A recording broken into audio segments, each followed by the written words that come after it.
தேர்தல் பிரச்சாரத்திற்கு இன்னும் 10 நாட்களுக்கும் குறைவாக தான் இருக்கு. பிரச்சாரம் எந்த அளவுக்கு நடந்துட்டு இருக்கு சார்? பிரச்சாரத்தில் போக வகையிலே மிக தெளிவாக மத்திய சென்னை மக்கள் கண்டிப்பாக மீண்டும் திராவிட முன்னேற்ற கூட்டணி தான் வெற்றி பெறும் இந்த மாதிரி மக்களின் உற்சாகத்தையும் ஆர்வத்தையும் பார்க்கும்போது கண்டிப்பாக இந்த மாதிரி 40 திமுக கூட்டணி வெற்றி பெறும் உறுதியாக இருக்காது. பிரதமர் நரேந்திர மோடி இன்னைக்கு காங்கிரசினுடைய தேர்தல் அறிக்கையை விமர்சிச்சிருக்கும் பொழுது ஒரு வார்த்தையை பயன்படுத்தியிருக்காரு.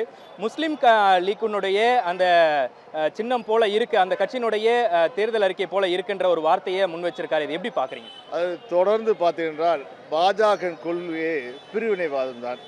அது மட்டும் இல்லாமல் ஏதோ வெறுப்பு உணர்வை கொண்டு வருவது, மதத்தை உள்ளே கொண்டு வருவது, இதற்கு என்ன சம்மந்தமே இல்லையே. அதாவது வேண்டுமென்றே அவர் அரசியலை பிரித்தாள் தட்டுவதற்காக சொல்றார். இது மிகவும் கண்டிக்கத்தக்கது. 2027 தான் என்னுடைய இலக்கு, 24 மணி நேரமும் நாட்டு மக்களுக்காக உழைக்கிறேன்னு பிரதமர் சொல்றாரு. எப்படி பாக்குறீங்க? நல்லா உழைக்கிறாருங்க. அவரை மாதிரி உழைக்கிறதுக்கு யாருமே இல்லை.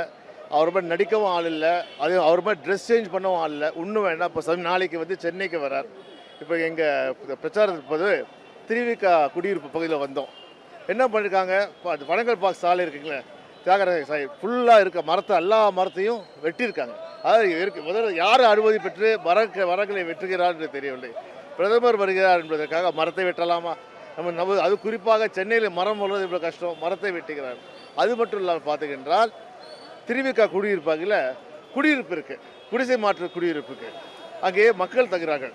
அந்த ஏழை மக்கள், குறிப்பாக ஏழை மக்கள், நடுத்தரை மற்றும் குறிப்பாக ஏழை மக்கள் வாழ்கிறார்கள். அந்த மக்கள் பிரதமர் பார்க்கக்கூடாது என்பதற்காக அந்த மக்களை பிரதமர் பார்க்கக்கூடாது என்பதற்காக ஷாமியானா போட்டு மூடி வைத்திருக்கிறார். இதை தான் நாங்கள் சொல்கிறோம். மோடி அவர்களே, உண்மையான நிலையை பாருங்கள். நீங்கள் சொல்லுவது போல் இல்லை. நாங்கள் கஷ்டப்படுறோம், ஆனால் நாங்கள் நல்லா இருக்கோம். அது எங்களை கூட பார்க்கறது. நீங்கள் யாரை பார்க்க வர்றீங்க? இப்போ நீங்கள் சென்னைக்கு வந்தால் தியாகராய நகரில் வெஸ்ட் மாநிலத்தில் உள்ளவர்கள் மட்டும்தான் பார்க்க வரீங்களா? மற்றவங்களெல்லாம் நீங்கள் பார்க்க உங்கள் இஷ்டம் இல்லையா? ஏற்றுக்காதா உங்களுக்கு? அந்த உணர்வு தானே எங்களுக்கு வருகிறது. உங்களுக்கு அவர்கள் வேணும், நாங்கள் வேண்டாம். அதே போல் தமிழகத்திற்கு தினந்தோறும் ஒரு ஒன்றிய அமைச்சர்கள் ரோட் ஷோ நடத்துகிறாங்க. பிரதமரும் ரோட் ஷோ நடத்துகிறத எப்படி பார்க்குறோம் சார்? அதை பார்த்தீங்கன்றால் தேர்தல் என்றால் நாங்கள் என்ன வேணாமல் பண்ணோம். ஒரு ட்ராமா போடுறாங்க, சர்க்கஸ் போடுறாங்க. எத்தனை முறை வரட்டும், யாராலும் வரட்டும். தமிழ்நாட்டு மக்கள் மிகவும் தெளிவானவர்கள், படித்தவர்கள், திராவிட சிந்தனைகள் உள்ளவர்கள், பெரியார் வழியில் வந்தவர்கள், அண்ணா வழியில் வந்தவர்கள், கலைஞர் வழியில் வந்தவர்கள், ஸ்டாலின் வழியில் வந்தவர்கள். இதுக்கெல்லாம் ஏமாற மாட்டார்கள். தமிழகத்தில் எடப்பாடி பழனிசாமி சொல்றாரு அதிமுக தான் முதல்ல இருக்கு, 2வது 3வது இடங்களை மக்கள் தீர்மானிப்பாங்கன்னு சொல்றாரு. எப்படிப்பா? அதாவது அதிர்ச்சிக்குரிய விஷயம் என்னென்றால் எடப்பாடி பழனிசாமியும் பாஜகவும் கள்ள உறவு வைத்திருக்காங்க. ஏன் சொல்ல, எந்த தொகுதி, மத்திய சென்னை தொகுதியிலே அதிமுக கூட்டணி சார்பாக அவர் கூட்டணி கட்சி நிற்குது. ஆனால் அந்த அதிமுக அவர்களுக்கு வேலை செய்யலை, அதுக்கு பதிலாக பாஜக வேலை செய்கிறார்கள். அப்போ இது மத்திய சென்னையில் தெரிகிறது.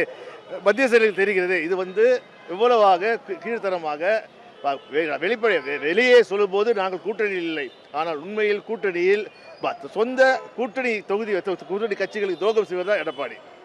அதே போல கச்சத்தீவு விவகாரத்தை அதிமுக என்ன சொல்றாங்கன்னா, எடப்பாடி பழனிசாமி தேர்தல் நேரத்தில் பாஜக கையில் எடுத்திருக்கிறாங்க, 10 ஆண்டுகளை எதுவும் செய்யலைன்றத உங்க பார்வையில் எப்படி பாக்குறீங்க? அதே தான் சொல்கிறேன்.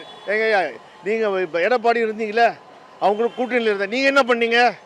நீங்களும் அது கூட சரி ஜாலரை தானே போட்டீங்க.